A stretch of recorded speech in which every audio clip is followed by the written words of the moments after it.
بسم اللہ الرحمن الرحیم۔ 27 رجب کو ہمارے پیارے آقا صلی اللہ تعالیٰ علیہ وآلہ وسلم کو اللہ عز و جل نے جسمانی معراج سے نوازا۔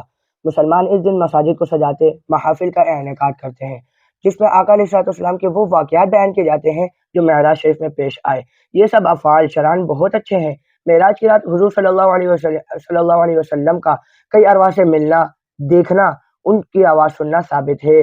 البتہ کئی جاہل لوگ اس میں جھوٹی اور خفیہ روایتیں بیان کرتے ہیں۔ بعض کہتے ہیں کہ اللہ عز و جل نے حضور صلی اللہ علیہ وسلم سے پردے میں ہاتھ کے ساتھ سلام کیا اور وہ ہاتھ حضرت علی رضی اللہ تعالیٰ عنہ کا تھا۔ بعض کہتے ہیں کہ حضور صلی اللہ علیہ وسلم نے اللہ عز و جل کو حضرت علی رضی اللہ تعالیٰ عنہ کی شکل میں دیکھا تھا۔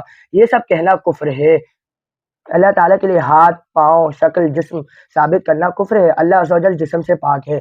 چنانچہ امام اہل سنت امام احمد رضا خان علیہ رحمہ لکھتے ہیں اللہ تعالیٰ کے لیے جسم کا قائل کافر ہے۔ اسی طرح معراج شریف کی محفل میں اور بھی بے سند روایات بیان کر دی جاتی ہیں، اس سے بچنا چاہیے۔